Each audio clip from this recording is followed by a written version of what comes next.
sebelum rangkaian acara kita mulai pada hari ini, terima kasih teman-teman yang sudah hadir, yang terhormat Bapak narasumber maupun teman-teman rekan-rekan yang dari Universitas Internasional Batam dan rekan-rekan semua yang sudah bergabung pada siang hari ini.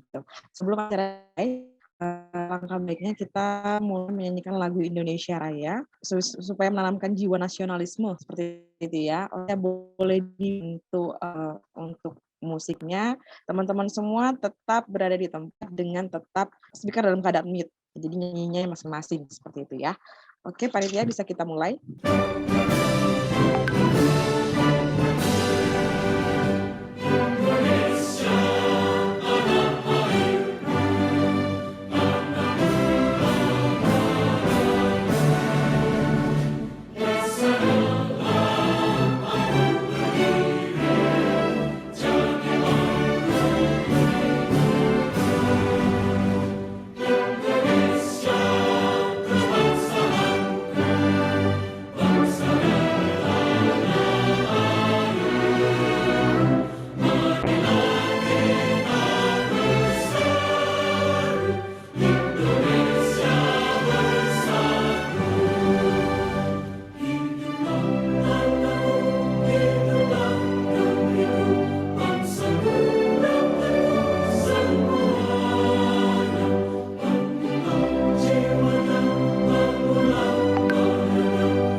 Ya, jadi dan kita pastikan untuk semua mengikuti acara sampai akhir, dikarenakan absen akan kita kirimkan di akhir acara, seperti itu. Oke, selanjutnya kita memasuki acara untuk pembacaan doa supaya acara kita pada hari ini dapat dengan baik dan kita tetap sama-sama sehat, seperti itu. Oke, pembacaan doa akan dipimpin oleh Bapak Fikri. Oke, kepada Bapak Fikri, waktu dan tempat dipersilahkan. Baik, Assalamualaikum warahmatullahi wabarakatuh. Selamat siang semua. Jadi para hadirin sekalian, marilah kita tundukkan kepala sejenak, bermunajat kepada Allah SWT. Semoga kita selalu diridhoi olehnya. Dan semua yang lakukan tercatat sebagai pahala di sisi. Baiklah, saya akan memimpin doa kita kali ini secara Islam. Bagi yang non-Muslim, mohon untuk menyesuaikan. A'udzubillahiminasyaitonirrajim. Bismillahirrahmanirrahim. Alhamdulillahirabbil alamin. Hamdulillah fil amau kafidah. Ya Rabbana lakal hamdu kama yanbaghi lil jalali wa dzikri sultanik. Allahumma sholli ala sayyidina wa ala ali sayyidina. Rabbana zalamna anfusana wa in lam taghfir lana wa tarhamna lanakunanna minal khasirin. Rabbana walah tahmil alaina isran kama hamaltahu ala allazina min qablina. Rabbana wa tuhamilna ma la taqata lana bihi wa fu'anna waghfir lana warhamna anta maulana fansurna ala qaumil kafirin. Rabbana fitriyana walidina wa jami'il wal muslimin wal mu'minin wa mu'minat innaka ala kulli syai'in qadir. Ya Allah, ilhamkanlah kepada kami kecerdasan dan lindungilah dari godaan syaitan yang terkutuk. Ya Allah, terangilah hati kami dengan cahaya petunjuk-Mu sebagaimana Engkau telah terangi hati hamba-Mu yang soleh. Ya Allah, lapangkanlah dada kami serta mudahkanlah kami dalam menimba ilmu. Rabbana atina fid dunya hasanah wa fil akhirati hasanah wa qina azabannar. Subhana rabbika rabbil izzati amma yasifun wa salamun alal mursalin walhamdulillahi rabbil alamin. Wassalamualaikum warahmatullahi wabarakatuh. Oke, terima kasih. Oke, selanjutnya kata sambutan dari Kepala BPKA pada Ibu Hidayati Farid. Waktu dan tempat kami persilahkan. Oke, Assalamualaikum warahmatullahi wabarakatuh.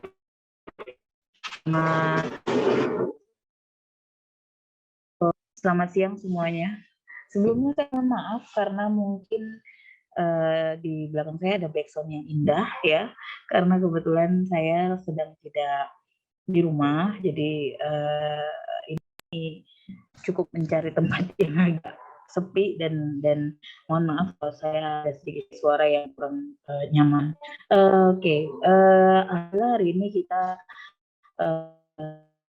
melaksanakan yang ini, alhamdulillah kita akan mendapatkan sharing ilmu ya dari Bapak Hendy dari PT Shimano Batam, yang tema webinar kita kali ini Things Gen Z Should Know About Career.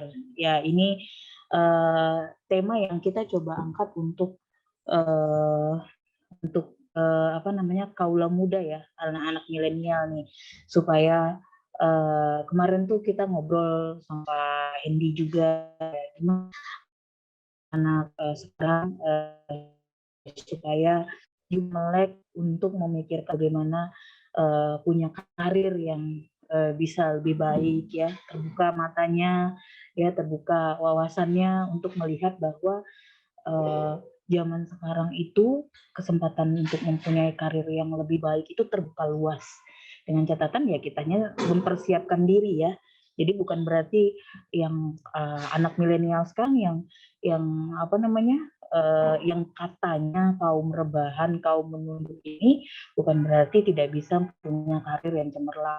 Apa sih yang perlu kita tahu untuk mempersiapkan diri menyambut karir yang lebih baik lagi itu? Nah, hari ini Pak Hendy dari PT Shimano mau berbagi buat kita yang sama-sama di sini, yang barangkali nanti bisa sangat bermanfaat ya ilmunya buat kita. Dan saya juga ucapkan terima kasih kepada teman-teman panitia, kepada MC kita, kepada mahasiswa yang sudah hadir atau alumni juga yang juga hadir di Zoom hari ini.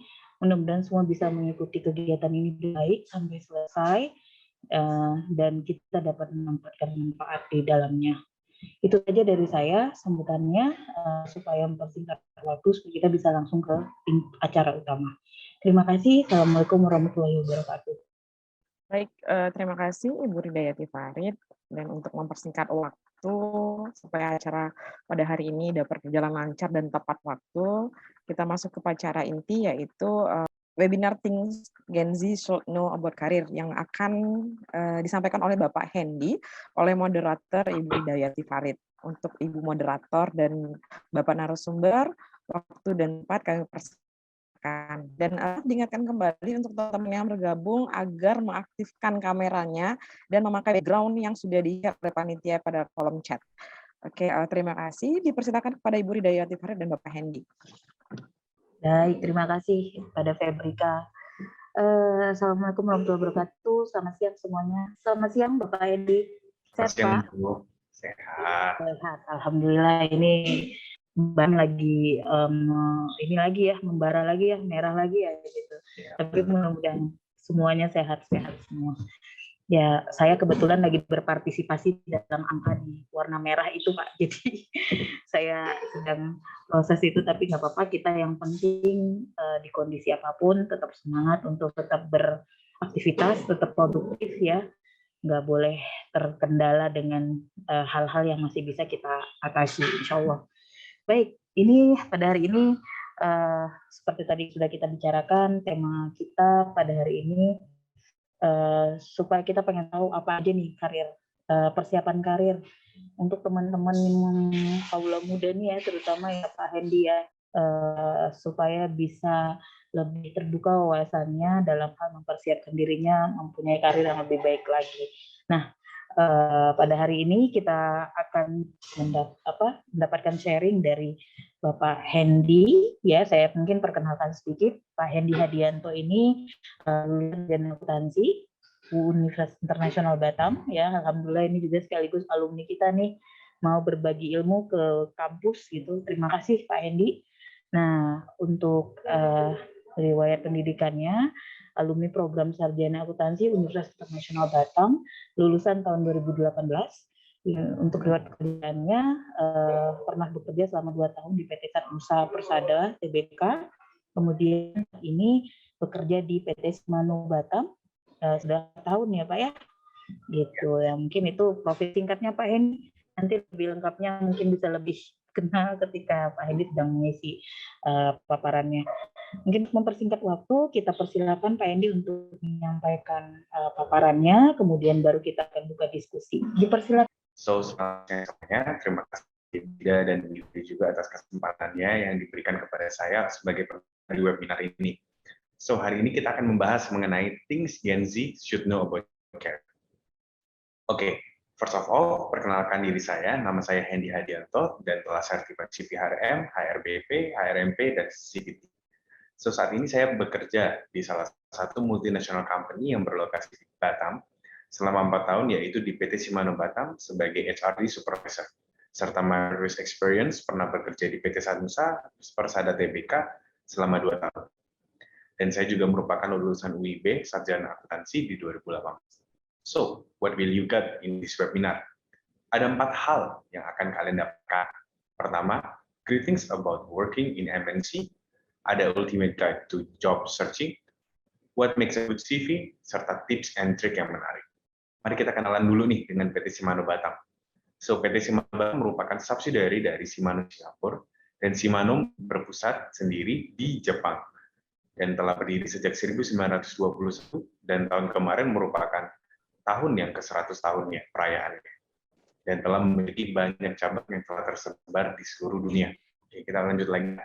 Kemudian, untuk PT Shimano Batam sendiri, itu telah bergerak sejak 17 Juli 1991, dan tahun kemarin merupakan 30 tahunnya.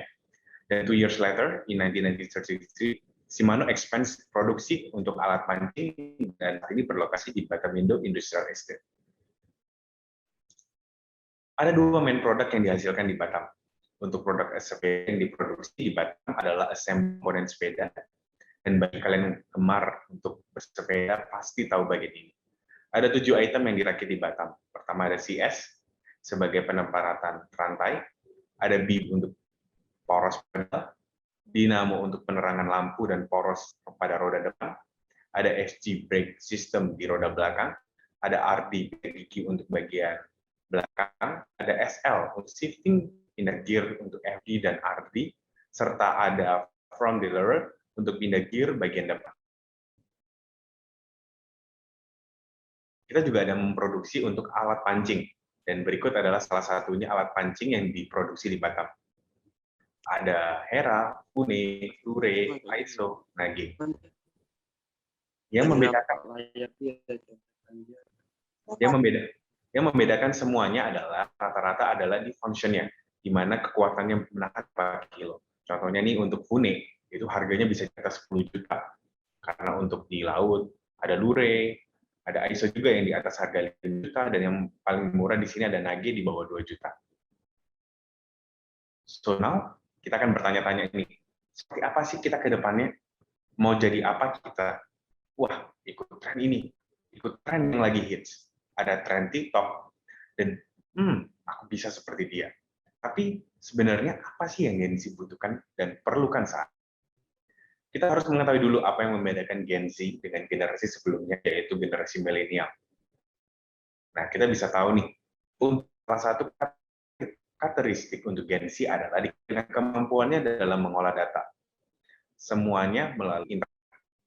Dibandingin dulu nih, saya masih ingat kalau saya dulu pas SD, semuanya pekerjaannya saya masih belum mengenal namanya Mbak Google. Untuk mencari jawaban dari PR, semuanya masih dari mulut ke mulut. Tetapi di era Gen Z ini semuanya berbeda. Semua yang dilalui, semuanya bisa didapatkan melalui internet.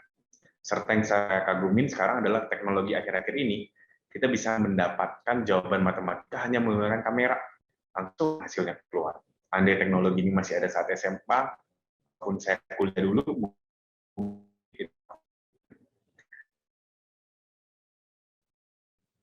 oke, memang ini Gen Z memiliki keuntungan, ya. Di mana tadi seperti kita sudah bahas, di mana semua konteks informasi dan konten mudah didapatkan kapan saja dan di mana saja melalui berbagai platform. Ada TikTok, Instagram, YouTube. Semuanya dengan kata-kata mutiara masing-masing. Seperti healing yang kita sering dengar ya, love yourself. Jadi diri dia deh. Bahkan ada juga sekarang toxic environment, fake friends, and many things. But actually, kita sebenarnya nggak bisa semerta-merta atau memetak-metakan dan mengecap kita itu tanpa mendalami hal tersebut. Seperti halnya kita membaca, misalnya nih, kita lagi membaca konten ciri-ciri depresi, adalah insomnia. Oh, saya insomnia artinya saya depresi ini. Atau enggak, saya misalnya nih, lagi baca ciri-ciri toxic environment, adalah bos yang seperti ini. Oh, jadi kalau bos saya seperti ini, it's toxic environment ya. Fixed friend seperti ini. Langsung kita self-diagnosis diri kita, tanpa dan kita cenderung mengotak-otakkan semuanya dalam satu hal tanpa melihat kompleksitas dari hal itu. So memang saat ini Gen Z memiliki keuntungan ya. Kita kembali lagi ke topik tadi itu, kita tadi sampai di sini. Oke, dengan kata-kata mutiaranya, dan kita tadi seperti tadi ciri-ciri depresi ya, yang tadi kita sampai sudah, dan kita cenderung memiliki tendensi untuk melabelkan semuanya, put something in the box for simplified it. Oke, so now kenapa sekarang ini bisa terjadi? Kita coba flashback dulu ya, kenapa generasi milenial. Kalau kita flashback sebelumnya, generasi milenial, mereka memiliki kecenderungan untuk memilih kebebasan dan fleksibilitas. Sedangkan Gen Z memiliki kecenderungan dengan pemikiran akan keamanan dan kestabilitas, walaupun tetap mencintai kebebasan dan fleksibilitas waktu itu sendiri. Nah, di sini yang akan saya tegaskan adalah bukan hal yang salah bagi Gen Z untuk memilih keamanan dan kestabilitas dalam berkarir. Tetapi ada juga hal yang harus di-take note oleh Gen Z dalam membaca peluang untuk dirinya dalam beberapa tahun, bahkan puluhan tahun yang akan mendatang, dan beradaptasi akan lingkungan yang telah ada. Saya memiliki pengalaman dalam merekrut beberapa Gen Z, baik dalam level operator maupun level staff. Di sini mereka memiliki kecenderungan, mereka merasa lingkungan kerja di sini tidak nyaman nih. Langsung self-diagnose, oh, it's a toxic environment, dan mengeluarkan berbagai macam alasan untuk resign. Di sini saya tidak menyalahkan mereka ya untuk seandainya mereka mau resign, karena ada juga yang benar-benar resign karena alasan orang tua sakit.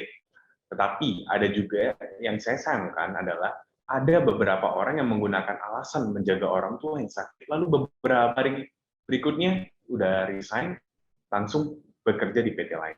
Actually, it's a complex antara karyawan dan manajemen. Tapi semua hal itu bisa dikomunikasikan dulu, dan disinilah peran HR zaman now sebagai counseling klinik bagi karyawannya. Dan dari awal saya join di bagian HRD ini, selalu saya tegaskan kepada karyawan-karyawan yang saya sudah rekrut, adalah jika sesuatu hal terjadi kepada kalian atau ada hal yang kalian ingin tanyakan, feel free to ask me. Dan sampai saat ini memang sudah ada beberapa, walaupun mereka memiliki kecenderungan kurang speak up, cenderung diam, dan inilah yang membuat turnover Gen Z lebih besar pada generasi milenial di PT Shimano Batam, dan bahkan di tempat lain juga seperti itu. So, what should I do now? Hanya diam setelah after webinar ini dan tidak membuat perubahan? Well, it's definitely big no. So, mari kita bahas satu persatu apa yang aja yang harus kita lakukan. Pertama-tama kita harus open-minded terhadap berbagai macam peluang yang ada. Salah satunya adalah bekerja di multinational company. Nah, apa sih yang menarik bekerja di sini? First, tentunya bekerja dengan multicultural environment. Karena di sini juga kita akan menghadapi customer, user, atasan, dari berbagai macam negara.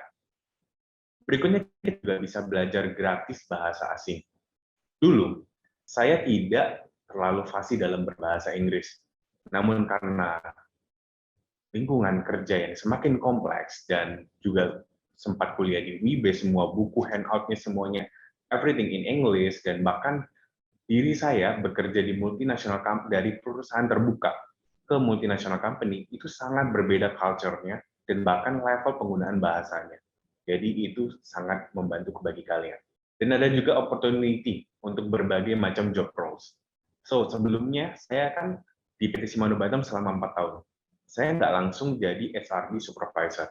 So untuk 2 tahun pertama saya menjabatin sebagai bagian costing. Setelah itu saya merasa nyaman nih selama 2 tahun bekerja di bidang costing, dan saya merasa wah saya kayaknya akan ke depannya bekerja di field seperti ini lah ya, di bidang konsultan, perkeuangan atau yang sejenisnya. Namun di sini saya membaca peluang dan saya ditawarkan juga untuk mengisi posisi ini Lalu saya mencobanya dan hal menarik itu terjadi kapan saja dan bahkan sampai saat ini. Karena hal itu saya juga menyukai tantangan dan now here I am. Kita juga kemudian untuk bekerja di MNC ini kita memiliki jenjang karir yang jelas karena semuanya sudah terstruktur dan terplankan. Portofolio kalian juga akan meningkat di pasar karena kalian bekerja di MNC company. Serta ada juga kesempatan untuk bagi kalian mengikuti training dan keliling dunia. Di mana bekerja di cabang perusahaan seperti di sini ada beberapa seperti di China, Malay, Kamboja, Filipina, Jepang untuk training dan bekerja ekspat di sana. Namun karena COVID pandemi gini ya, jadi selama 2 tahun ini kita masih belum mengirimkan staf kita, tapi as soon as possible kita berharap 1 tahun kemudian COVID juga udah reda, kita juga mengirimkan staf kita kembali lagi ke luar negeri. So moving on, ada panduan bagi kalian dalam mencari pekerja. So, yang pertama, wujudkan pekerjaan impian Anda.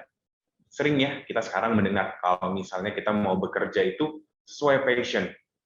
Tapi sekarang itu bukan lagi zamannya, bukan mencari bekerja sesuai passion. So, jika kita melakukan apa hal yang kita suka, itu artinya passion. Kalau kita melakukan keahlian kita dan mendapatkan bayaran dari situ, itu disebut profession. Melakukan apa hal yang kita sukain dan dibutuhkan oleh dunia saat itu disebut mission. Sedangkan melakukan hal yang dibutuhkan di dunia dan mendapat bayaran dari situ, vocation. Namun apabila keempatnya terpenuhi dan mendapatkan fulfillment dari hal tersebut, itu dinamakan ikigai. So, jadi ini merupakan balancing dari passion, mission, profession, and vocation. So, ini saatnya bagi kalian untuk mencari ikigai kalian sendiri. Next, nomor 2 ada diversify your approach. Setelah dari ikigai yang tadi kita udah bahas, artinya kita juga harus berpikiran terbuka terhadap peluang pekerjaan. Jangan stuck di situ-situ aja. Sepertinya, oh, saya harus bekerja sebagai akuntan, artinya saya harus kerja sebagai accounting nih. Tapi di sana banyak jenis loh accounting. Kita bisa menjadi auditor, costing, finance, dan lain-lainnya. Dan kita juga jangan punya paradigma, saya lulusan SI nih, saya harus bekerja di bidang IT.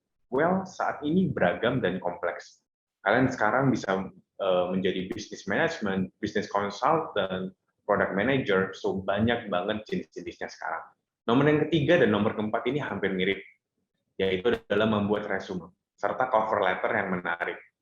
Masih ada, Bu, ya, sampai saat ini, yang membuat umurnya sudah 20, bahkan 30 pun juga akan ada yang membuat CV hanya hitam putih dan pakai KTP. Bahkan ada juga yang nggak ada apa-apa. So, bagaimana sih untuk membuat CV yang menarik? Zaman sekarang sudah makin banyak platform online yang gratis yang menyediakan CV dengan template-nya secara bagus banget. Jadi bukan lagi zamannya menggunakan kertas, lalu portofolio hitam putih. Sekarang kita harus bisa beradaptasi dan mengikuti tren zaman sekarang. So, yang pertama, apa sih yang membuat CV itu harus bagus? Pertama itu pasti profil. Pastikan profil kalian ada. Banyak banget nih ya, Bu, ya, kandidat yang sudah merasa tidak confidence dengan penampilan mereka, sehingga mereka memutuskan untuk tidak meletakkan foto di CV mereka. Padahal kita nih sebagai HR ini membutuhkan foto. Karena apa? Kita ingin mengenal diri mereka lagi lebih dalam. Berikutnya ada writing style. Di sini sudah banyak banget aplikasi yang membantu, seperti ada KBBI, bahkan untuk yang bahasa Inggris ada Grammarly. Jadi pastikan tidak ada typo di CV kalian, karena agar tidak ada penilaian dari HR yang mensuspek kalian itu tidak teliti. Berikutnya panjang. Saya juga menemukan siswa-siswa yang berprestasi, memiliki segudang prestasi dan pengalaman, mereka mencantumkan CV itu sampai 5 halaman. Di sini saya menyarankan untuk mencantumkan maksimum 2 saja. Jadi tidak perlu semuanya kalian statement. Masukin aja achievement yang paling besar bagi kalian. Dan juga ada work history. Di work history, hanya cantumkan saja apa saja sih pencapaian. Tidak perlu kita masukin job description, apa saja yang kalian lakukan. Masukin saja pencapaian. Oh, saya udah pernah membuat digitalization di bagian purchasing. Oh, saya pernah melakukan ini, itu. Nah, bukan job desk karena apa? Kita udah tahu job desk rata-rata kalian mirip-mirip ya. Tapi yang paling penting adalah achievement kalian. Next, education. Masukkan pendidikan terakhir saja. Tidak perlu statement TK, SD, SMP, SMA. Dan bagi kalian yang masih kuliah, nah lebih bagus mencantumkannya adalah kalian yang sedang kuliah saja. Tidak perlu cantumkan lagi SMA kalian. Oh, saya dari SMK ini, saya lulusan ini, SMA IPA. Karena yang paling penting kalau bagi pencari kerja sekarang, kalau kalian lagi mau mencari kerja sambil kuliah, lebih bagus cantumkan aja kalian WIB ini misalnya. Lalu kalian masih berkuliah sampai now, 2020 sampai now, seperti itu. Dan last, masukkan skill. Di sini masukkan skill-skill yang relevan dengan kamu. Jangan masukin skill-skill umum, seperti misalnya, oh, saya punya kemampuan untuk browsing internet, saya punya kemampuan untuk editing lewat HP. Cantumkan yang relevan sama kalian. Dan skill itu cocok untuk pekerjaan yang kalian akan lamar.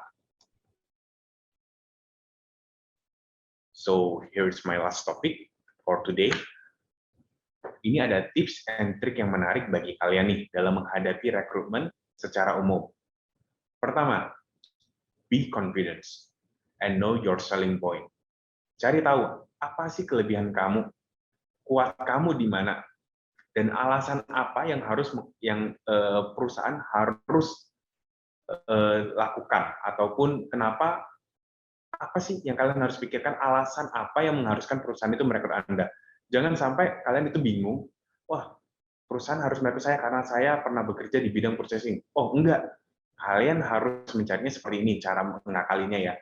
Wah, Bapak bisa menerima saya karena saya memiliki ini, dan saya merasa cocok di bagian ini, karena dengan ini saya dapat supporting ataupun membantu perusahaan Bapak dalam berkembang karir. Dengan kemampuan-kemampuan analytical saya, dapat menurunkan biaya-biaya. Itu jauh lebih baik dan bernilai. Kedua, have knowledge. Ini pernah saya sampaikan ke Bu Rida sebelumnya ya. Jadi kalian harus memiliki have knowledge of the company you are applying for. Ada aja yang saya jumpai orang-orang di LinkedIn ataupun di mana aja, saat mereka apply ke Shimano, tetapi mereka nggak tahu Shimano itu apa. Walaupun HR-nya yang menawarkan kepada kalian, seperti misalnya nih, kita approach kalian di LinkedIn, lalu tiba-tiba, bukan berarti kalian itu seperti raja yang harus dijelaskan perusahaan itu bergerak di bidang apa. Kalian bisa searching dulu company profile-nya di website-nya. Terutama nih di MNC company ini, semua history dan informasinya itu sudah ada di website. Jadi kalian bisa mencari. Jangan sampai saat interview ditanya, maaf, perusahaan Bapak bergerak di bidang apa ya? Memproduksi apa ya? Itu akan terkesan kalian tidak punya effort untuk mencari kerja. Karena kalian cuma mau terima bersih seperti itu. Be honest. Sebagus apapun kalian menjawab pertanyaan dari HR, pastikan itu jujur. Karena HR itu memiliki triknya mereka sendiri untuk mengetahui kejujuran dari jawaban kalian. Jangan sampai kelihatan over it. Karena sebagai bocoran aja dari HR, akan banyak pertanyaan-pertanyaan yang redundant, yang mirip-mirip, dan itu adalah pertanyaan jebakan. Jadi hati-hati bagi kalian saat interview dalam menjawab, pastikan konsistensi dan honest-nya itu nomor 1. Next, ada pay attention. Saat ini interview sudah banyak melalui online. Walaupun online, pastikan postur tubuh kalian dan appearance kalian itu rapi dan siap. Hindarilah memakai bahasa tubuh yang berlebihan, serta bahasa-bahasa slang yang berlebihan juga. Yang kelima, be focus. Seperti pay attention, jangan sampai tidak fokus, sehingga terkesan unprofessional. Ya seperti yang kita lihat juga, misalnya nih, melihat ke kamera, jangan yang menoleh-noleh, yang menggunakan banyak movement. Saya juga pernah melihat kandidat nih yang tidak serius nih, di mana menjawab pertanyaan kandidat itu sambil bahasanya itu adalah selengean, artinya kayak meremehkan. Padahal mereka itu butuh kerja, mereka itu ditawarin. Memang saat ini kandidat tersebut itu sudah mendapat pekerjaan yang bagus dan mereka mencoba untuk move career-nya. Tapi bukan berarti kalau sekalian bukan itu hal yang utama, kalian bisa meremehkan. Di mana kalian merasa, wah ya udahlah, saya coba-coba aja lah, kalau nggak lolos nggak masalah. Tapi kalian boleh mencoba, tapi bukan artinya meremehkan di mana kalian ya udahlah, setelah saya coba-coba aja, kalau nggak bisa ya udah, dan jawab pertanyaannya sambil ketawa-ketawa dan tidak ada effort ataupun niat yang jelas. Di sini HR ini akan mengecap kalian tidak profesional, dan kita sebagai HR yang di industrial ini, kita memiliki koneksi, sehingga apa? Kita bisa merekomendasikan atau menginformasikan ke kandidat-kandidat, oh kandidat ini nggak bagus, jangan mau lagi ya, mereka itu nggak sopan, seperti itu. And lastly, practice, practice, and practice. Sering latihkan persiapan kalian sebelum interview. Jadi walaupun kalian sering menghadapi interview, pastikan kalian melakukan practice and practice. Jangan pernah bosan untuk berlatih, karena apa? Karena kalian juga akan merasakannya. Perbedaan untuk public speaking-nya akan berbeda. Dulu saya jarang banget public speaking. Presentasi merasa nggak confidence dan tidak ada latihan. Terus setelah saya berkuliah di WIB, semuanya berbeda. Jadi di sini di WIB semuanya rata-rata presentasi, dan artinya apa? Public speaking kalian berlatih, dan saat di company MNC ini saya dituntut latihan setiap saat, dan bahkan tiba-tiba mungkin aja saya baru buat presentasinya 1 jam kemudian disuruh present. So untuk menghindari hal yang unprofesional itu, kita harus latihan. Karena pernah juga saya ingat banget, saya pertama kali interview di sini, saya latihan presentasi. Karena apa? Mereka meminta saya untuk melakukan interview dan presentasi saat itu. So, before I end my speech, I have a quote. Be prepared for things like it was your last chance. Karena kita tidak tahu kapan semua akan dimulai dan berakhir. So, ensure is the best of you. Sekian presentasi dari saya. Terima kasih. Baik, terima kasih banyak Pak Hendy atas paparannya. Ini menginspirasi ya, gitu, karena yang di-share oleh Pak Hendy gimana sih dunia kerja, terutama di perusahaan MNC, apa yang perlu dipersiapkan, apa yang kadang-kadang mungkin luput nih dari persiapan teman-teman siswa ya selama kuliah. Mungkin hanya mikirnya gimana tinggi, tapi bagaimana soft skill-nya nambah gitu. Benar banget. Itu yang kadang-kadang nggak kepikiran ya Pak ya gitu. Iya, jadi saya juga ada pengalaman, Bu. Saya juga pernah menginterview di IB juga, bahkan tempat lain ya. Itu kan banget asisten dosen dan yang lain-lainnya. Tapi mereka tidak memiliki soft skill ataupun attitude ataupun persiapan yang matang. Jadi pernah nih Bu, saya interview, oh kamu mau nggak jadi bagian Shimano? Boleh. Shimano itu di bagian apa? Padahal saya udah jelaskan. Lalu saya beri waktu 30 menit untuk searching dan cari lokasinya. Dia juga yang searching gitu loh. Tiba-tiba setelah 30 menit interview, dia bilang, oh maaf Pak, saya kerjanya cari yang di dekat-dekat WIB aja lah, karena saya ngekosnya di WIB, jauh banget, percuma. Saya maunya jadi kerjanya di Nagoya aja. Padahal kalau kalian tahu di Nagoya itu tidak ada industri yang besar. Rata-rata industri besar itu di ada Panbi ya Bu ya, ada di Batu, ada juga Tanjung Uncang, jadi industri ya gitu. Jadi mereka masih nih, saya kerjanya keren nih, kayaknya harus kerjanya di kantor konsultan. Wah, saya kerjanya bagusnya di toko-toko Nagoya. Bahkan pernah juga Bu, saya ada interview orang IT, dia tinggalnya di Mitra, kerjanya sebagai kasir di toko. Saya tawarkan pekerjaan IT, dan dia alasan tidak mau. Saya di sini aja lah, saya nggak punya kendaraan. Zaman sekarang kita nyewa motor juga bisa banget Bu. Dan kesempatan berkarirnya juga sayang banget, karena apa, jarang banget dari SR ini bisa nampak, oh kalian mau nggak ya bekerja di sini. Bahkan dari SR-nya yang menawarkan ya Bu, bahkan. Tuh, artinya kan sebenarnya kesempatan itu masih buka ya, cuman bagaimana anak-anak zaman sekarang memanfaatkannya nih gitu. Sekarang media belajar saya lihat juga nggak sesulit itu ya. Maksudnya kita bisa belajar dengan media apa saja yang ada di tangan kita nih, dengan gadget kita gitu ya. Nah, ini tadi Pak Hendy sudah memaparkan materinya gitu. Jadi kalau misalnya ada dari teman-teman mahasiswa di sini yang mungkin mau bertanya atau mau curhat pengalamannya yang mungkin bisa ditangkap oleh Pak Hendy, karena kan Pak Hendy juga berpengalaman di HR ya, di industri lagi ya, dan barangkali bisa sedikit mencerahkan keresahan yang dirasakan gitu ya, gitu.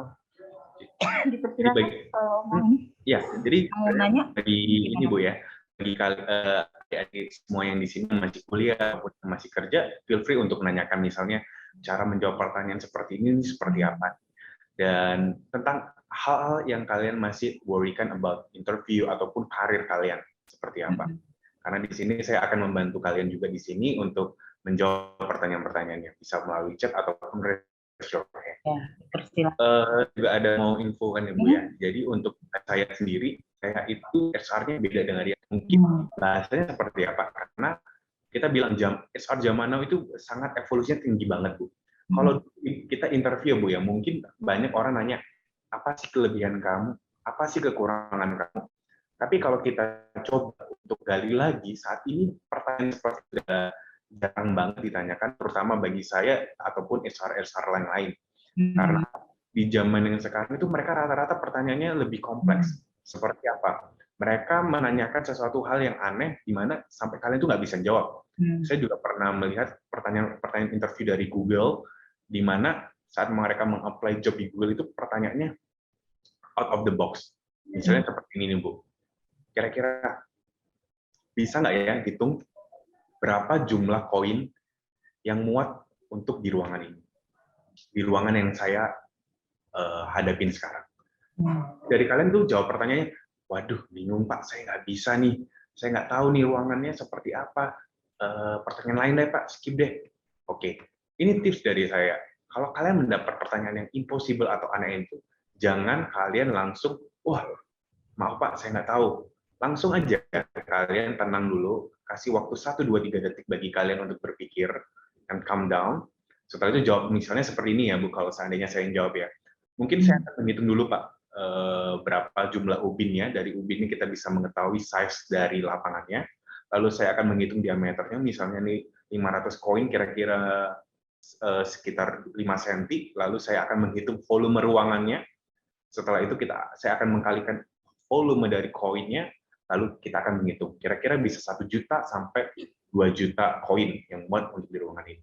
Nah, kira-kira jawabannya bisa seperti ini nih. Jadi ini jawabannya yang kira-kira menurut saya keren. Seperti itu. Jadi artinya di situ terlihat bagaimana logika berpikirnya jalan sebenarnya. Yes, creativity and analytical thinking-nya jalan gitu ya.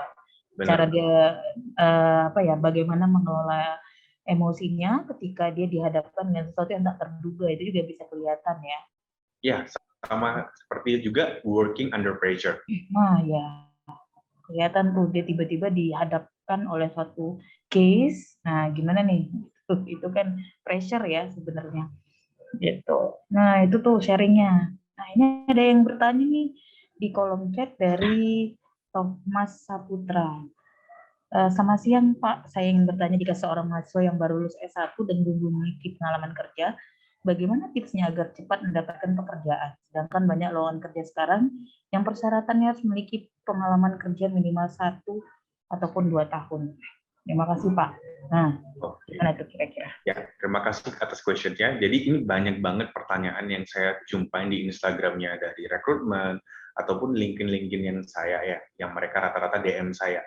Jadi bagi kalian yang S1, jangan pernah minder kalian itu nggak bisa apply. Sebelumnya bahkan saya Bu ya, saya pertama kali join di Shimano ini kan bagian costing. Sebelumnya mensyaratkan pengalaman harus mengetahui tentang ini dan itu. Dan juga punya pengalaman minimum 3 tahun. Sedangkan saya pengalaman saat itu adalah di Purjati di bagian Satnusa. Artinya apa? Itu background-nya udah nggak cocok banget cara kalian untuk lolos. Nah, saya kasih tahu tipsnya. Pertama, have the knowledge seperti tadi yang kita udah bahas ya. Have the knowledge about your company applying for. Kalian harus tahu dulu nih Shimano seperti apa. Karena apa? Bisa aja HR tiba-tiba menelpon kalian dan dia nanya tentang apa aja. Jangan sampai terkesan kalian tuh tidak tahu Shimano. Oh maaf Pak, saya nggak pernah merasa apply di PT ini. Loh, karena kalian apply di situ. Jadi jangan sering asal apply juga. Karena kalian merasa fresh graduate nih, saya asal-asal apply aja lah Pak. Jangan. Kalian bisa buat Excel, buat database, kalian pernah apply di mana aja, oh masukin kapan ini, oh ini ada tanggapan, ini belum. Itu sangat helpful bagi kalian. Lalu, untuk menutupi gap pengalaman kalian 1-2 tahun, biasanya di job requirement di situ ada yang mencantumkan apa saja yang harus dimiliki skill-skillnya. Nah, bagi kalian yang belum memiliki skill-skillnya, kalian bisa mencari di LinkedIn ataupun di mana aja belajar tentang skill-skill itu. Jadi bukan menutupi, bukan merasa ya udahlah saya nggak bisa. Kalian bisa dengan kalian berusaha. Selama kalian masa-masa belum mendapatkan kerja ini, apa sih yang harus kalian lakukan? Lebih bagus adalah menambah skill kalian. Di mana menambah bisa melalui LinkedIn ya Bu ya sekarang, bisa belajarnya secara online, ataupun melalui UIB, sertifikasi. Dulu saya merasa, wah saya harus S2, S3, S4 nih. Tapi sekarang saya merasa di dunia kerja ini lebih dibutuhkan apa? Sertifikasi. Seperti yang kalian lihat, di saya udah mengikuti sertifikasi CPHRM, HRBP, HRMP, dan CPT, Certified Professional Trainer. Nah, it will be helpful and that akan bernilai bagi HR. Juga kalian bisa skill di Google Analytical, dan juga saya lihat banyak orang-orang WIB Bu sekarang lagi magang ya, magangnya itu bahkan di Apple Academy. Iya. Jadi itu bisa juga kalian magang-magang, cari magang dulu sebagai menambah pengalaman. Jadi menurut saya itu bukanlah suatu hal yang salah ataupun yang aneh bagi kalian kalau kalian belum ada pengalaman, nggak bisa apply. Itu nggak bisa. Pasti bisa. Jadi sebenarnya pengalaman itu bukan hanya pengalaman kerja saja ya, tapi bisa berorganisasi, pengalaman mungkin dia freelance tertentu gitu ya Pak ya, atau dia punya sertifikasi yang dia punya skill tambahan, itu menjadi nilai tambah ya. Betul. Sebenarnya dari HR Bu, yang paling penting adalah soft skill. Dibandingin saya punya kandidat yang punya pengalamannya 2 tahun, 3 tahun, tetapi dari attitude-nya tidak bagus. Nah, attitude-nya ini seperti apa, Bu? Simple saja, tidak perlu jauh-jauh. Misalnya nih, di chat oleh HR, jangan sebut nama orang HR-nya. Misalnya nih, namanya selamat siang, perkenalkan saya Bu Rida dari UIB. Lalu kalian balasnya dengan Dear Rida. Wah, itu benar-benar nggak sopan banget. Saya sering nemuin bahkan anak-anak muda Gen Z zaman now, mereka tidak memiliki kesopanan ya. Jadi mungkin kita beda culture, Bu. Bahasanya mungkin mereka merasa, oh ini culture barat nih. Sedangkan kita di Indonesia ini masih terkesan culture timur. Jadi jangan lupa, kalau kalian merasa HR-nya nih muda nih, seperti saya nih ya, Bu. Banyak banget kandidat yang kandidat saya itu memanggil nama saya tanpa sebutkan Pak. Padahal memang saya bukan meminta mereka menyebutkan Pak, tapi adalah bagaimana their respect, terutama terhadap user Bu nantinya. Saya takut nanti mereka sama user tidak sebutkan Pak, mereka langsung sebut namanya. Oh ya, langsung sebut namanya. Oke ya Rida gitu-gitu. Bener-bener nggak sopan banget Bu Rida nih. Sorry banget ya Bu ya tadi ya. Ya nggak apa-apa. Ya artinya selama proses sambil kuliah ini pun teman-teman mahasiswa itu bisa memanfaatkan untuk membiasakan diri secara korespondensi ya. Korespondensi itu artinya tulisan ya, baik email, chat, selebihnya biasakan bagaimana secara formal dan sopan. Karena itu bisa dilatih ya sebenarnya Pak ya, ketika kita menghubungi dosen, ya kan. Lihat timing, bagaimana menyampaikan, mengemukakan apa yang kita maksud dalam tujuan kita, komunikasi kita. Bagaimana cara menyapa. Nah, itu kadang-kadang yang lupa oleh teman-teman Gen Z ini. Ini kadang-kadang abai gitu dalam hal itu. Nah, biasakan. Nah, kemudian bahas dalam berkomunikasi ya. Kita kayak gini, saya tuh ngelihat orang-orang HR itu melihat bagaimana intonasi, bagaimana penggunaan penekanan bahasa yang disampaikan ya. Kadang kan nggak jelas dia ngomong apa tuh juga kita nggak ngerti ya arah tujuan ngomongnya ya kemana gitu. Itu jadi adik-adik nih biasakan dari sekarang. Jadi practice and practice ya. Practice tadi seperti pesannya Pak Edi tadi. Iya. Practice gitu. Jadi kalian bisa juga mendapat pengalamannya Bu melalui organisasi. Sebelumnya saya di UIB juga, saya mengikuti semua organisasi rata-rata hampir 2 tahun itu ikut aja organisasi. Iya, rajin loh Pak Edi ini. Walaupun kuliahnya kuliah malam juga, tapi kita juga bisa menambah. Karena apa? Itu bagus juga untuk portofolio kalian. Terutama di MNC nih, mereka pasti akan lihat kalau kalian graduate, kalian pernah mengikuti apa saja. Jadi misalnya ada juga pertanyaan yang sering ditanyakan oleh HR. Kalian ngapain aja selama ini setelah lulus? Kan kalian belum kerja. ya kalian jangan bilang, oh saya di rumah membantu orang tua, nyapu, ngepel. Enggak. Kalian bisa bilang aja kalian lagi menambah skill. Dan kalian juga memang harus honest ya. Kalian emang harus menambah skill. Saya latihan Excel, Pak. Saya belajar pivot dulu, saya belum belajar pivot. Sekarang belajar pivot. Nah, dari sini SR kan bisa menilai, wah kemampuan belajar, oh dia ada eager to learn-nya ya. Terutama fresh graduate nih. Saya lebih suka fresh graduate daripada experience. Kenapa? Karena fresh graduate itu mereka semangatnya tinggi, Bu. Mereka mau belajar hal-hal yang baru dan semuanya itu cepat. Dibandingin yang experience rata-rata mereka itu ada bahasanya adalah sombong gitu, Bu. Baru-baru ini, Bu, minggu lalu saya interview sama orang, kayaknya lulusan UIB juga nih, Bu. Bukannya saya ini ya. Ada UIB yang bagus, saya akuin di sini karena ada beberapa orang staff saya itu yang saya rekrut itu lulusan UIB. Tapi ada juga yang kita rekrut, tapi kan pasti ada juga yang bagus, ada yang nggak bagus ya. Nah, yang nggak bagus ini, contohnya nih, dia pernah bekerja di salah satu perusahaan yang cukup ternama, Bu. Dia baru mau lulus, lalu saat diinterview oleh staff saya, dia itu ketawa-ketawa, Bu. Dia langsung sikapnya remeh seperti ini nih, misalnya. Gimana cara kamu untuk ini? Nggak tahu, Pak, sorry ya. Bisa pertanyaan lain nggak gitu. Nah, seperti itu. Jadi, jangan terkesan unprofessional. Be professional, tapi juga kalian harus tegas dan confidence. Walaupun kalian itu pasti orangnya overconfidence banget, Bu. Cuma yang bikin penilaiannya kurang adalah dia nggak sopan banget. Di mana dia ketawa dan meremehkan jawabannya. Saya akuin, Bu, saya lihat gajinya itu emang tinggi banget. Tinggi. Tetapi yang bikin saya nggak respect adalah dia itu tidak niat untuk interview. Kalau emang nggak mau interview, ya bilang dari awal. Jangan coba-coba tapi nggak mau berusaha seperti itu. Penilaiannya, banyak banget juga, Bu, yang merasa nyaman ya. Gen Z zaman now, seperti tadi yang kita bahas di topik awal ya. Mereka tuh carinya keamanan sekarang, bukan suatu hal yang ini. Rata-rata keamanan ya, Bu ya.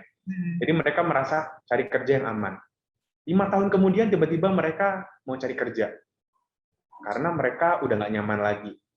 Nah, di sini percuma dong. Kemarin SR nawarin nggak mau, dan dia nggak respect. Artinya saya nih, misalnya nih, seinfo ke teman-teman saya yang SR, kamu jangan rekrut orang itu sombong. Pasti akan seperti ada negatif stigma-nya. So, kalau kalian merasa masih belum waktunya untuk kalian move your career, pesan saya adalah reject-nya secara profesional dan bijak. Kalian bisa bilang, oh maaf Pak, terima kasih atas tawarannya yang besar. Mungkin saat ini saya masih belum, tapi ke depannya saya akan coba mempertimbangkan lagi jika ke depannya saya open to work lagi. Nah, itu bakal lebih bagus banget, Bu, dibanding, maaf saya udah kerja Pak, saya nggak terima. Ataupun langsung, dear Handy, no, thank you, gitu. I'm not interested. Nah, kayak gitu. Jangan seperti itu ya. Iya, benar. Jadi barangkali seperti yang tadi Pak Hendy sampaikan, ada teman-teman alumni mungkin atau yang di interview merasa jauh dari rumah atau bagaimana ya, karena lokasi saja menolak gitu ya. Itu artinya kan kita kan melihat bahwa justru sebenarnya kalau anak-anak zaman sekarang mencarinya kenyamanan di saat era destruktif seperti ini, di mana sangat banyak tantangan, itu justru seperti diajak perang tapi nggak mau nyiapin senjata gitu kira-kira. Nah, sayang, padahal mempersiapkan diri, membentengi diri, memberikan persiapan pada diri kita sendiri zaman sekarang caranya banyak dan mudah diakses gitu ya Pak ya. Persiapkan attitude, soft skill itu banyak sekali bisa kita tempuh. Training aja banyak sekarang by online, kita nggak perlu jauh-jauh, tapi kita dapat banyak wawasan gitu ya. Nah, mungkin ini yang kadang-kadang perlu di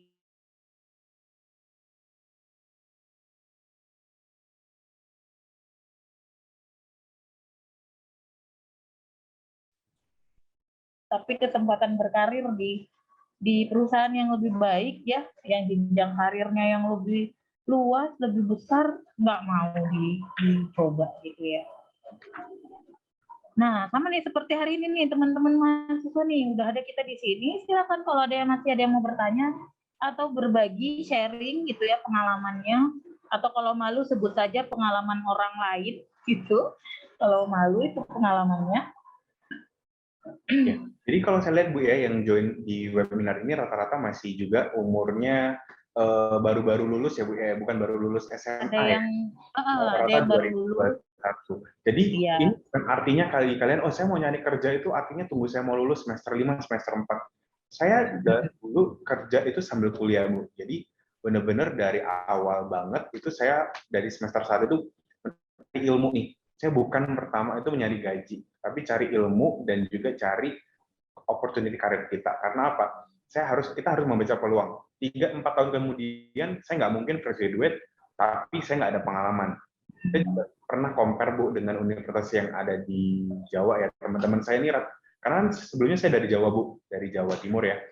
Jadi yang membedakan universitas di Jawa sama di Batam itu satu, kalau di Batam enaknya adalah bisa kerja sambil kuliah. Karena teman-teman kayak nih sekarang mereka yang baru lulus ya dari sekolahnya, itu mereka susah nyari kerja dan startup-nya mereka itu masih di level gaji UMK misalnya. Kalau kalian bekerja dari awal, dari semester 1 misalnya, kalian bisa dapat gajinya UMK. Tapi setelah lulus, bisa aja gaji kalian itu bisa lebih 2 times or 3 times dari UMK. Kenapa? Karena kalian sudah memiliki pengalaman.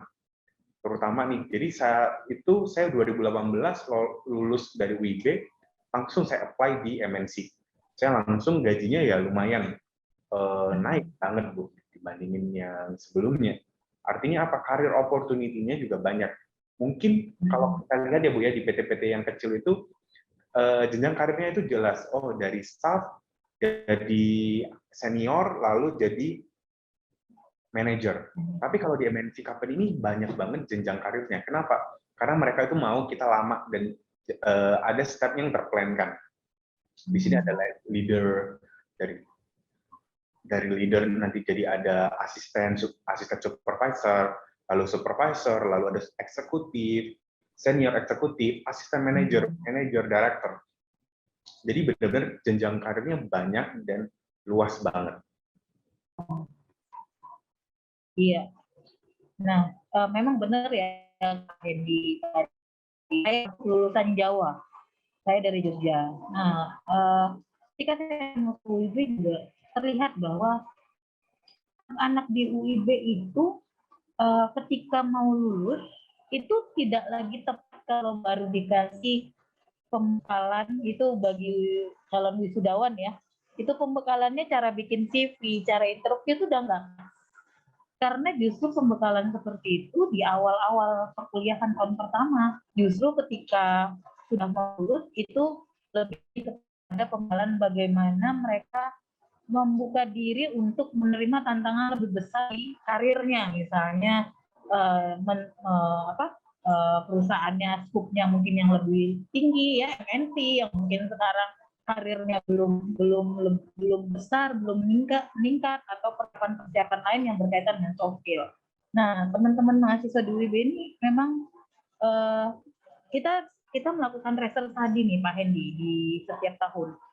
Pelacakan alumni kita itu setiap tahunnya waktu tunggu lulusan kita itu 0.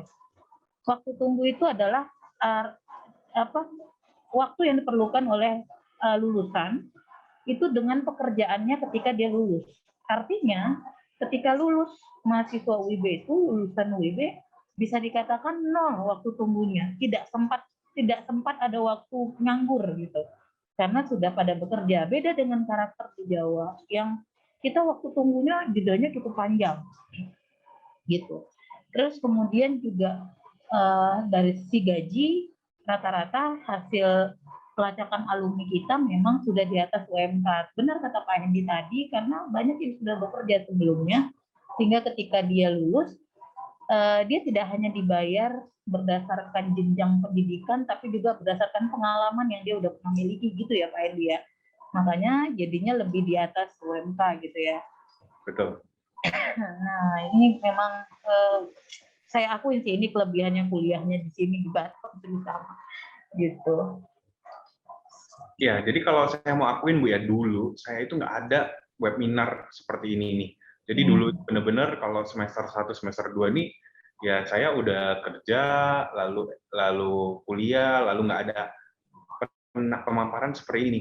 Jadi bagi kalian yang sekarang udah di Gen Z nih, everything is by internet, everything is sudah IoT.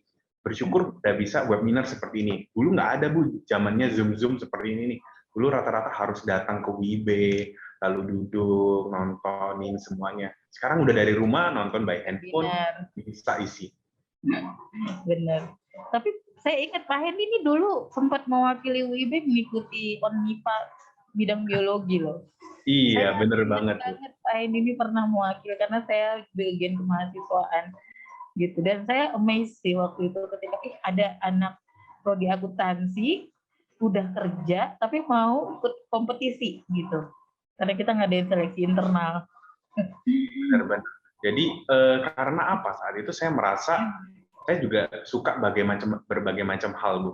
Jadi nggak mau menutup kemungkinan kalau saya suka biologi. Dulu SMA itu juga saya ikut olimpiade juga, olimpiade biologi. Tapi kuliahnya saya ambil akuntansi nih. Nah, itu benar-benar kan orang pasti nanya, kenapa sih kamu tuh biologi, kenapa nggak jadi dokter? Nah, kan saya udah punya alasan sendiri juga kenapa saya memiliki itu ya. Dan saya juga open-minded, kenapa? Karena bukan artinya saya harus ikut, karena saya kuliah di akuntansi, saya harus ikut olimpiade akuntansi. Saya mau nyoba cross. Saya langsung ke Pekanbaru ya saat itu ya, Bu, ya, 2 kali untuk olimpiade biologi gitu. Walaupun ya nggak menang ya, Bu, karena susah banget gitu. Susah memang. Iya, tapi memang justru di situ letak jiwa kompetisinya yang memang terasa gitu. Dan kita kan memang sebenarnya sejatinya kita manusia itu kan punya multi talenta ya. Kalau kita bilangnya di psikologi itu multiple intelligence gitu. Jadi kita bisa aja punya kemampuan lebih dari satu yang kita bisa manfaatkan. Makanya ada bakat, ada minat. Barangkali bakat sama minat kita sesuatu yang berseberangan, tapi bisa beriringan. Saya jadi ingat tadi yang Pak Hendy sampaikan tuh, ada yang namanya passion, ikigai tadi ya, kombinasi dari passion, dari 4 passion, dari dan lain-lain itu. Nah itu tuh bagus banget itu sebenarnya. Ini ada satu pertanyaan lagi nih masuk nih Pak Hendy di kolom chat, saya bacakan. Selamat siang Pak, perkenalkan nama saya Febri Geri. Salam kenal Febri. Saya ingin bertanya bagaimana sistem kualifikasi di PT Shimano Batam. Apakah lebih mengutamakan nilai, prestasi, ataupun nama kampus? Karena saya banyak melihat beberapa kejadian bahwasanya perusahaan sangat selektif dalam memilih calon karyawannya berdasarkan nama kampus top di Indonesia. Terima kasih. Wah, ini pertanyaannya cukup bagus. Ya. Jadi, thanks Febri ya atas pertanyaannya. Jadi benar-benar di PT Shimano Batam ini juga kita memiliki standar untuk mencari universitas-universitas yang ternama. Nah, salah satunya juga WIB ternama nih. Kita sudah MOU juga. Saya juga membuka open recruitment di WIB. Mungkin kenapa kelihatannya, kok WIB sedikit ya dibandingin yang lain? Karena di tempat universitas lain, Bu, mereka itu rata-rata lebih aktif mahasiswanya. Jadi mereka lebih aktif mencari saya di LinkedIn, mereka chat saya, nanya ada kerjaan Pak, kira-kira ini saya tertarik nggak? Mereka chat di kolom komentar saya. Mahasiswa UIB sedikit banget. Sebenarnya saya nggak ada memilih untuk universitas nama. Universitas baik yang dari ada Andalas, ataupun Padang, Medan, UIB, Undrika, semuanya open. Tetapi yang bikin saya concern utama adalah profil mereka di CV. Tadi kita udah bahas ya di CV ya. Salah satunya profil. Masih banyak yang anak-anak UIB ini, profilnya itu bolong. Artinya apa? Nggak ada fotonya. Jadi kita SRD ini mau lihat siapa. Ada juga yang punya profil, tapi profilnya itu nggak sopan, Bu. Jadi bahasanya nggak sopan adalah, pernah satu aja kejadian ini ya. Mereka tuh apa? Fotonya foto nggak pakai baju misalnya. Bener-bener bugil bahasanya ya kayak gitu. Ataupun kalau misalnya foto-foto tuh selfie-selfie yang unprofessional. Kalian bisa masukin foto-foto kalian yang mungkin yang informal, tapi tetap terkesannya formal and professional. Jadi bukan artinya sekarang itu kalian harus pakai foto-foto KTP ya. Kalian sudah bisa harus pasang foto-foto yang menurut saya itu, contohnya di LinkedIn saya, nanti kalian bisa cek. Saya juga nggak pakai foto KTP, saya pakai foto yang ini masih terkesan profesional. Dan salah satunya adalah kelemahannya anak WIB ini apa nih? Satu, nggak ikut webinar ini.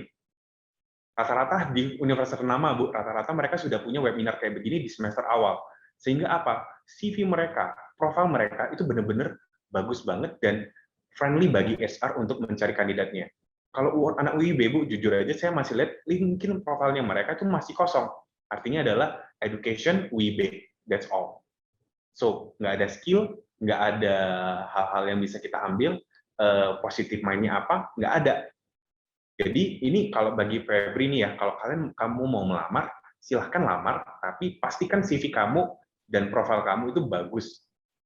Nah, ini untuk bocoran Bu ya, saat ini si Mano ini lagi nyari orang, engineer, IT, IT-nya ini dalam hal software ya, jadi bagi kalian yang gemar full stack developer untuk membuat aplikasi Android, misalnya kayak Gojek ataupun website, itu sekarang kita lagi buka lowongannya.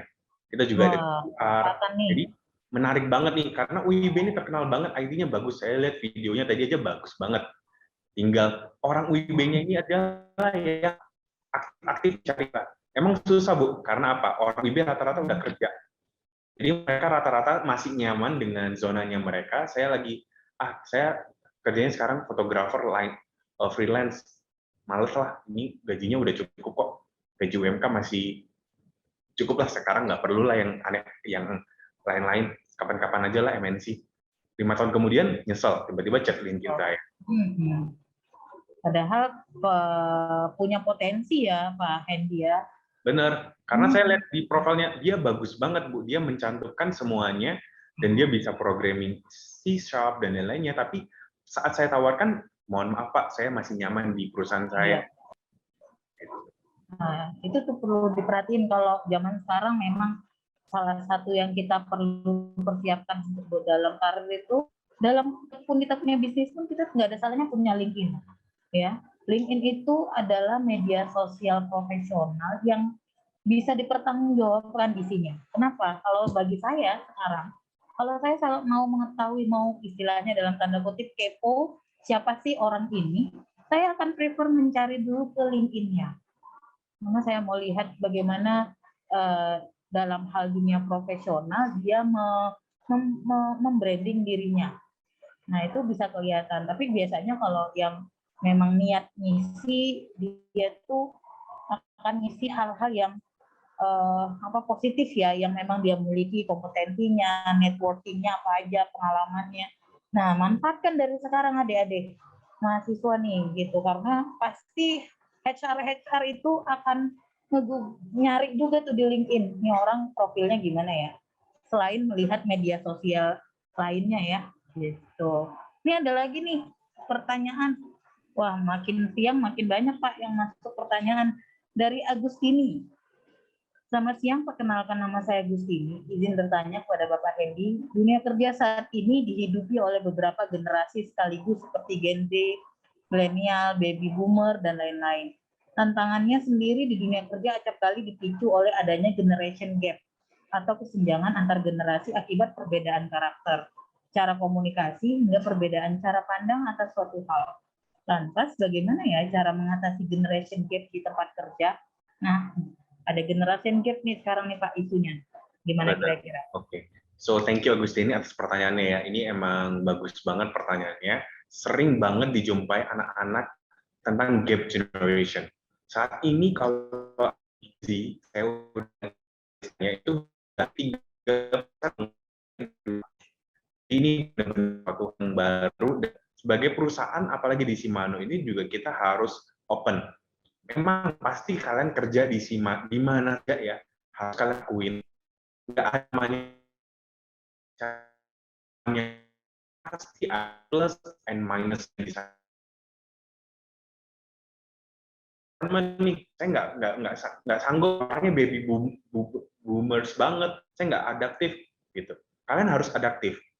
Saya mengasih tahu Ibu ya Bu, saat ini kan saya sebagai HRD supervisor, saat ini saya udah menghandle lebih dari 10 orang. Nah, rata-rata hampir 90%-nya itu adalah umurnya 40 bahkan 50. Bayangkan, kalian yang usianya masih muda seperti 20-an ini, kalian harus menghandle umur yang 40-50. Di mana baby boomers dan lain-lainnya itu nggak bisa gaptek komputer, nggak tahu apa-apa. Artinya apa? Kalian harus resign? Enggak. Kalian harus apa? Adaptif dulu. Kalian perbaiki. Kalian memiliki Gen Z ini memiliki kelebihannya sendiri dibanding yang lain. Semuanya sudah baik internet. Baik milik Gen Z ataupun milenial ya. Mereka kelebihannya kan internet, Bu. Sekarang itu rata-rata IoT ya, Internet of Things. Semuanya bisa baik. Digitalization, zamannya digital. So ini waktunya kalian untuk shining. Saya masih muda, bukan berarti yang masih muda ini nggak ada karir. Kalau kalian bisa lihat di saya ini, saya punya saingan di sana, SR-nya itu udah umur 40-50. Tapi yang kepilih sebagai atasan siapa? Saya saat itu, Bu, kebetulan. Karena apa? Saya memiliki kemampuan saat itu. Dan saat ini ya, masih dipercayain sebagai supervisornya. Jadi, bukan artinya bagi kalian, oh, umur lah, saya masih nunggu 10 tahun lagi jadi supervisor, 10 tahun lagi manajer. Enggak, dari muda bisa.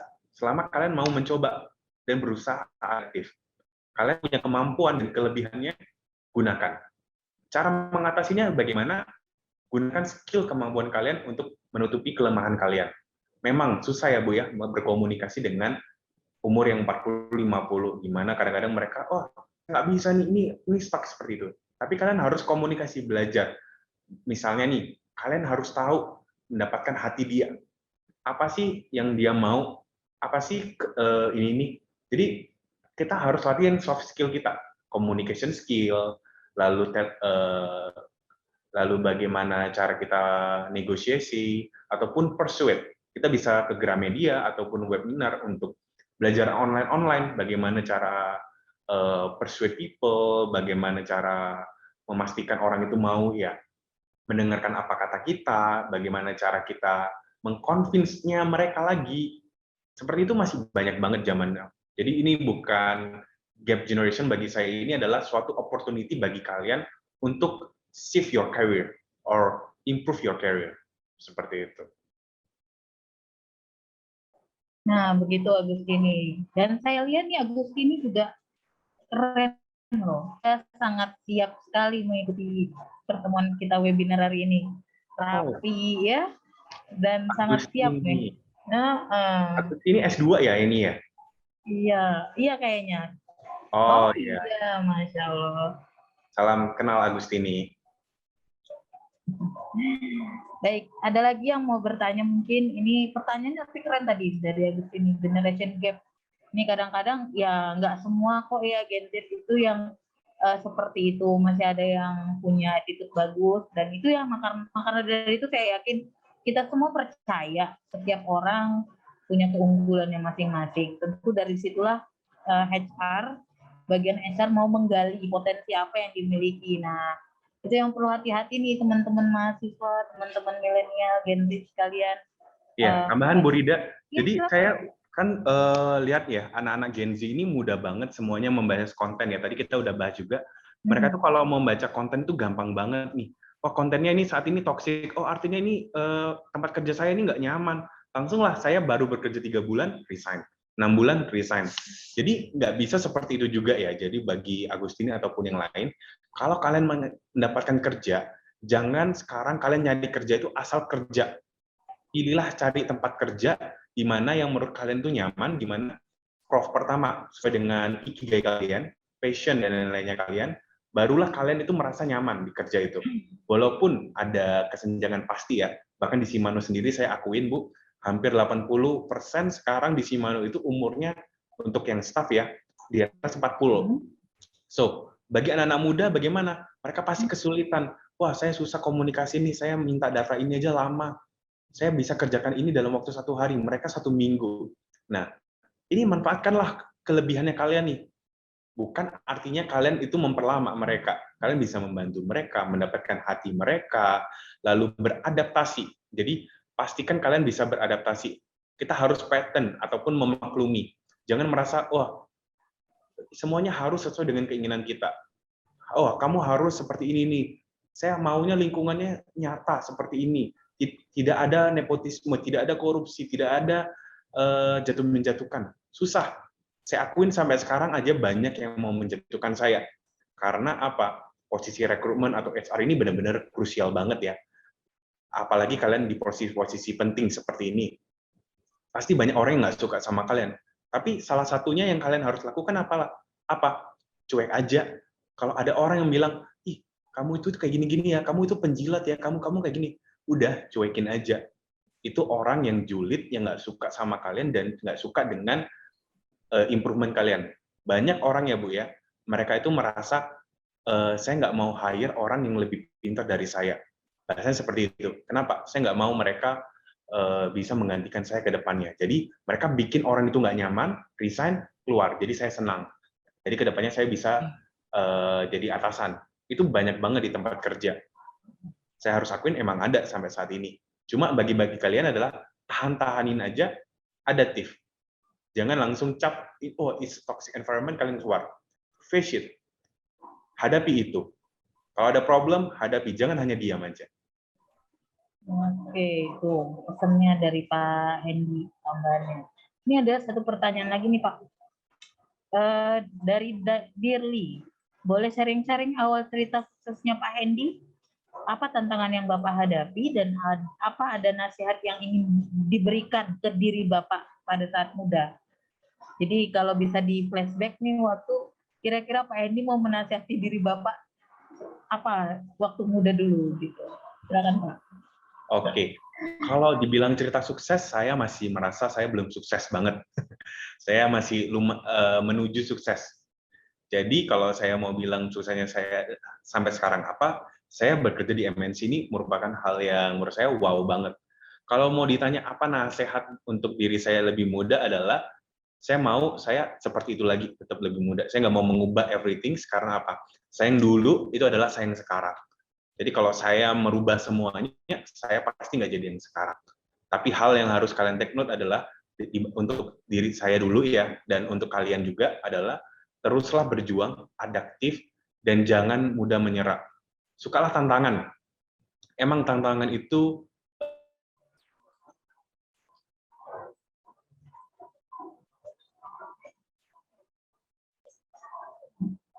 Pak Hendy-nya sepertinya. Halo Bu? Halo Pak? Ya, oke. Sorry terputus ya Bu ya? Iya terputus. Silakan. Ya, jadi bukan berarti saya harus mengubah semuanya lagi. Saya sih maunya kembali tetap saya seperti yang dulu. Saya nggak mau mengubah apapun. Dan yang mau saya infokan ke kalian adalah jadi saya yang dulu. Jadi saya yang dulu yang dimana saya masih adaptif, berjuang, dan nggak mau menyerah. Karena kalau kalian dikit-dikit menyerah, saya nggak tahan nih, keluar aja. Ataupun saya nggak cocok nih di akuntansi, saya langsung mau drop off aja lah Bu Rida. Saya mau langsung keluar aja dari UIB, nggak sanggup saya, UIB susah banget. Jangan seperti itu. Hadapin aja, bisa kok selama kalian berusaha. Kalau kalian mengalami kesusahan, cari orang profesional. Bukan nyari temen. Cari orang profesional di mana dia yang bisa membantu kalian. Kalau ada kesusahan dalam bekerja, cari aja lah bimbingan-bimbingan dari kakak kelas. Kalau kalian, saya jujur ya, saya selama di WIB ini saya bersyukur memiliki kakak kelas yang baik-baik Bu. Di mana kakak kelas itu membantu kita. Saya juga sebagai alumnus WIB juga kalau kalian ada masalah tentang WIB pekerjaan, bisa tentang akuntansi pun juga masih bisa nanya-nanya ke kita gitu loh.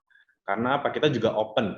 Kadang-kadang yang sudah lulus pun saya kadang-kadang minta, kok C boleh minta bantuannya nggak C? Aku mau minta data-data ini, data-data skripsiku tentang ini katanya sama nih. Bisa banget. Seperti itu.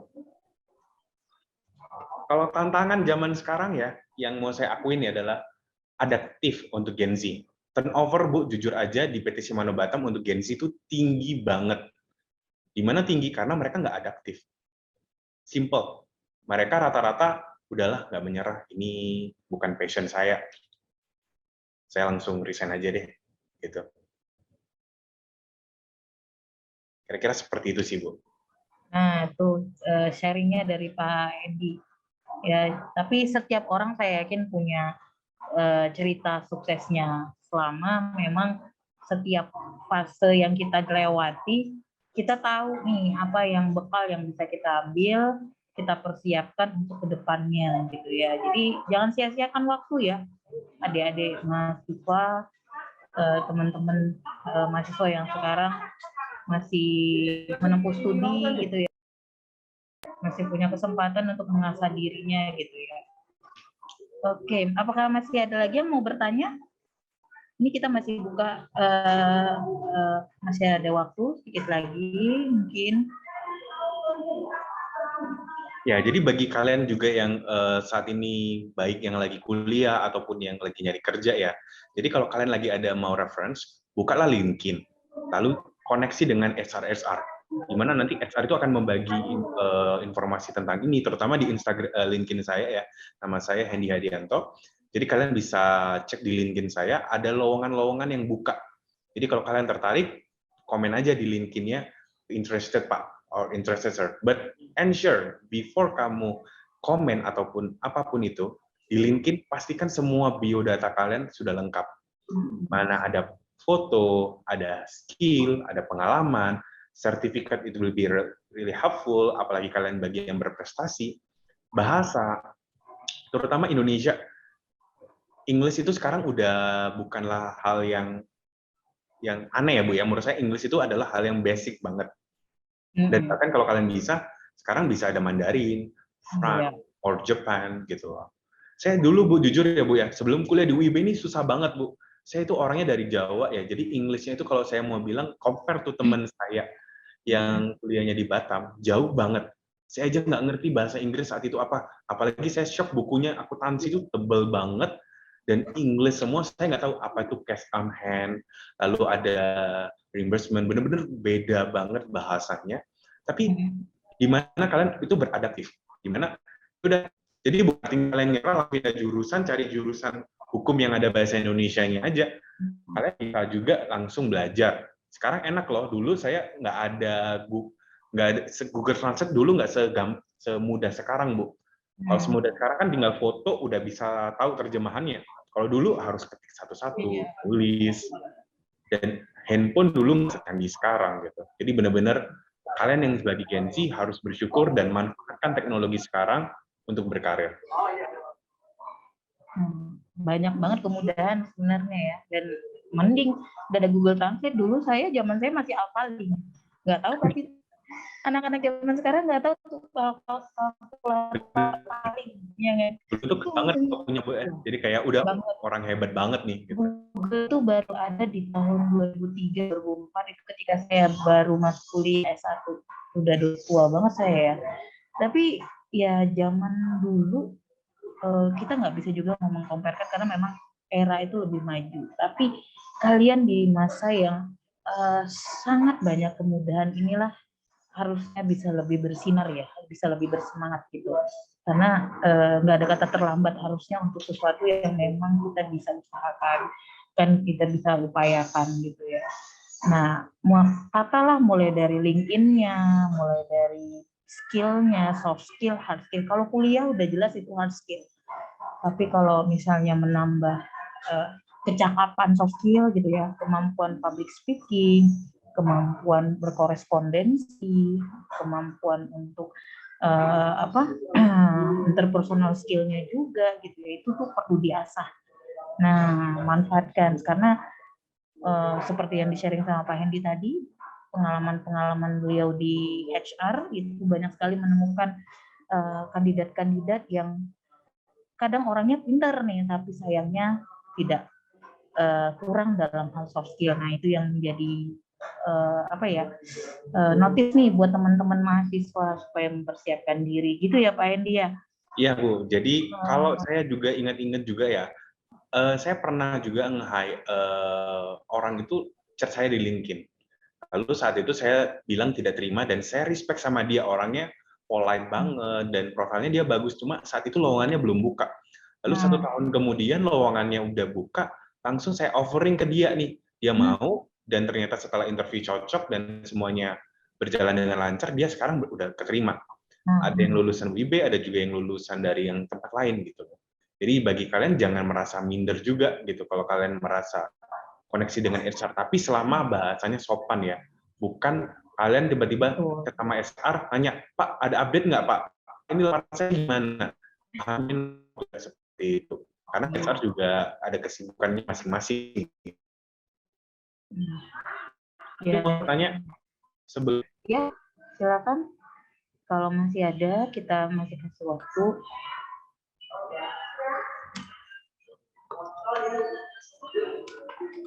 bertanya secara langsung. Silakan Ika. Oke. Selamat siang Pak Hendy. Siang, Bu Febrika. Ya, saya tertarik sekali dengan materi yang sudah Bapak sampaikan, luar biasa. Jadi kan saya tanyakan kepada Bapak gitu ya, kan seperti kita ketahui bahwa sekarang itu kondisi dunia sedang tidak baik-baik saja. Ternyata, suara saya masih bisa terdengar? Ya, dengar. Oke, ya, internet saya tiba-tiba hilang. Dengan masalah pandemi kemarin sudah mulai mereda, terus sekarang ternyata Omikron datang lagi ke Indonesia gitu, ya kan, terus banyak yang dikarantina. Nah, gini Pak, pertanyaan saya adalah gimana cara kita mensortir pekerjaan yang baik, yang bisa long lasting, tapi dengan yang ada pandemi yang malah kolaps, kayak gitu kan. Jadi kita mau memilih itu mensortir pekerjaan yang baik itu gimana caranya, gitu. Oke, thank you ya Bu atas pertanyaannya ya. Jadi benar ya, saat ini COVID itu mengerikan banget. Bahkan di tempat saya udah banyak orang yang berjatuh-jatuhan tentang COVID nih. Tiba-tiba orangnya udah dimasuk galang aja nih tiba-tiba sekarang gitu. Jadi untuk pekerjaan gimana kita mensortir pekerjaan?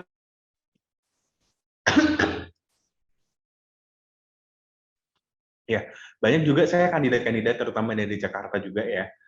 Mereka itu nyari interview sama saya, tiba-tiba bukan resign, bahasanya mengundurkan diri setelah offering dengan alasan tidak diizinkan oleh orang tua dan pandemic.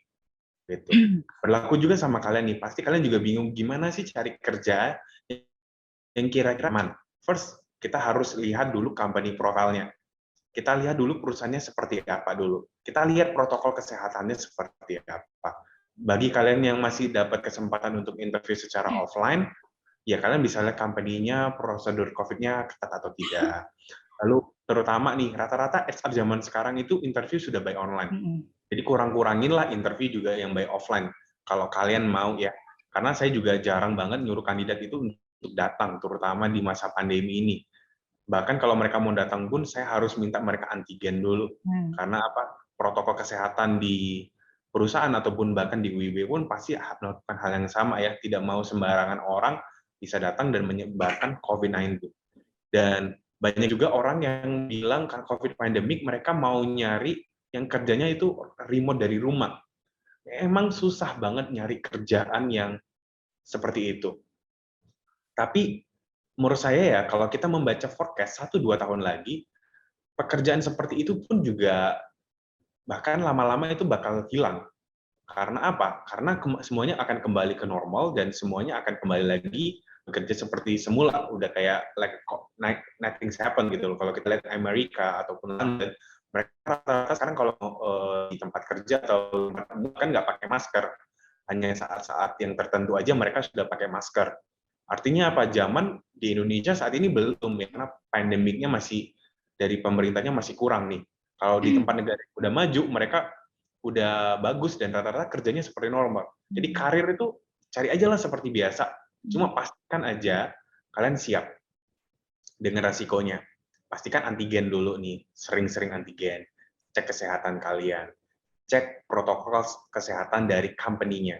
Kalian bisa lihat-lihat aja dari company. Contohnya nih, apakah dia ada disinfektan bilik nggak ya saat masuk. Nah, itu kan bagus banget kalau ada cek suhu. Kalau awal-awal mereka saat meeting tiba-tiba ataupun saat kalian interview di sana atau tanda tangan kontrak, kalian melihat HR-nya udah nggak pakai masker, lalu kayak gini, wah kalian bisa mempertanyakan. Ataupun saat interview kalian bisa langsung nanyakan aja di HR-nya, Pak mau nanya protokol kesehatan di perusahaan Bapak seperti apa saat ini ya. Itu bakal juga oke gitu loh. Karena HR bakal juga terbuka. Dan dipersilakan untuk bertanya hal itu gitu ya Pak Edi ya? Iya, betul. Gitu dari siapa tadi? Febrika ya yang bertanya ya? Oke. Baik, ini sudah dijawab tadi semua pertanyaannya dengan Pak Hendy.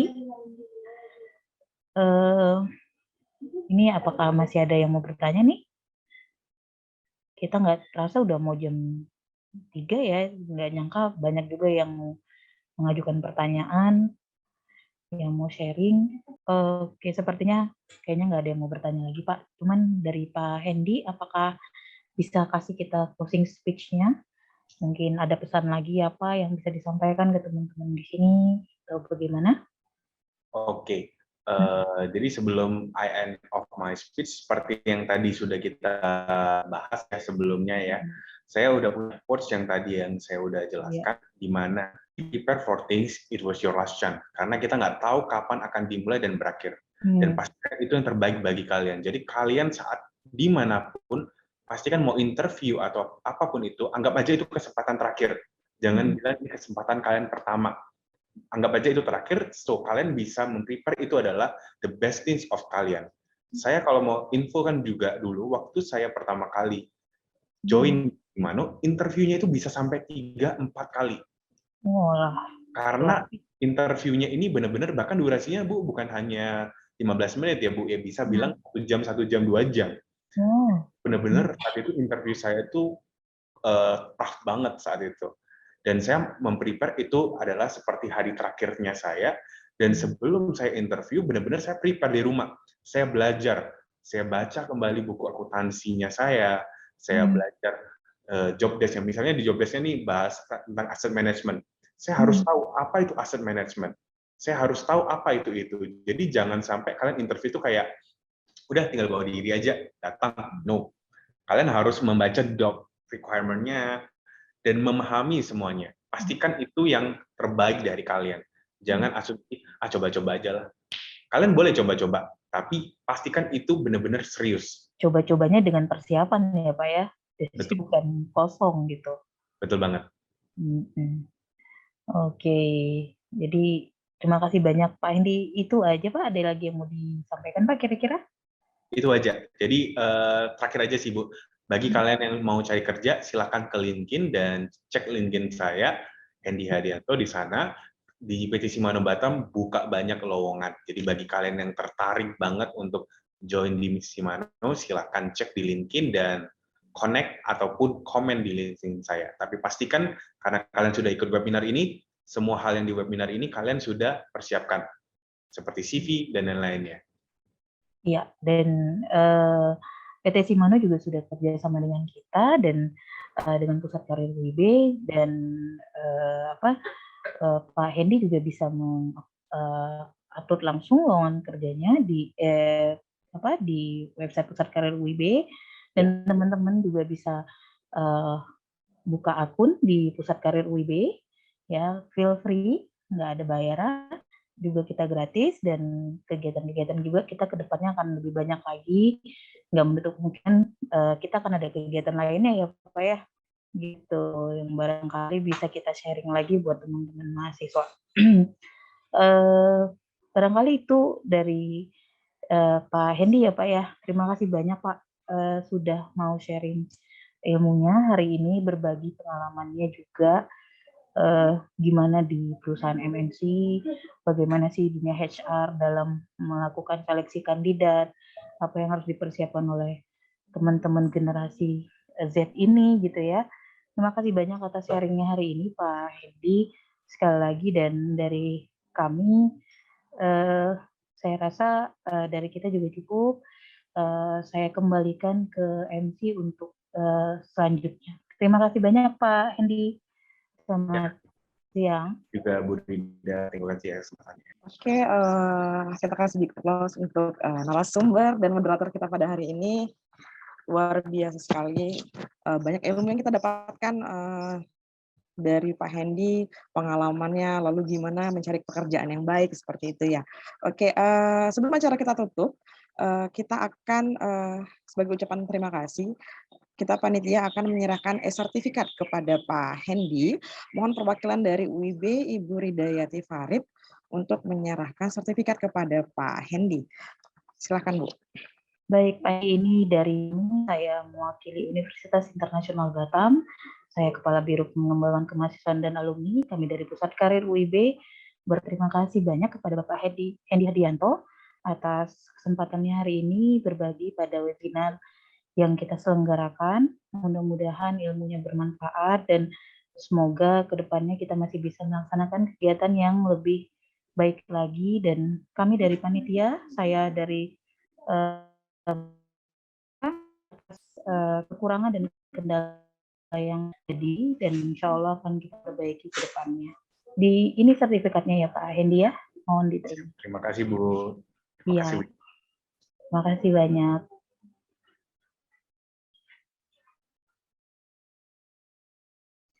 Oke, baik. Terima kasih. Ya, teman-teman semua, sebelum acara kita tutup, kita akan melakukan sesi foto bersama. Jadi diminta teman-teman yang sudah bergabung dari awal hingga akhir untuk membuka kameranya.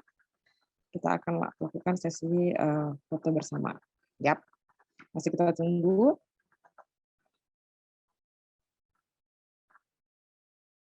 Oke, bisa kita mulai ya, dalam hitungan ketiga ya. Ya, masih ada yang buka kamera. Oke. Oke. Yang pertama ya, tolong dibantu panitia. 1, 2, 3. Untuk slide yang pertama. Lalu kemudian slide yang kedua. Ya, boleh teman-teman dibuka kameranya, masih pada close kameranya, off. Oke ya. Yang kedua. Tolong panitia 1, 2, 3 ya. Untuk sekali lagi kami selaku pengisi acara pada hari ini mengucapkan terima kasih banyak atas partisipasi narasumber, moderator maupun teman-teman semua yang bisa bergabung pada hari ini. Dan untuk link absen akan kami bagikan sebentar lagi melalui ya, jadi kita akan tutup acara pada hari ini. Saya Febrika Sandra, mengucapkan terima kasih banyak. Selamat beristirahat. Wassalamualaikum warahmatullahi wabarakatuh. Selamat sore semuanya. Terima kasih Pak Hendy, sudah boleh lihat. Semuanya. Terima kasih. Semoga ilmunya bermanfaat. Amin. Oke, bye-bye. Ya.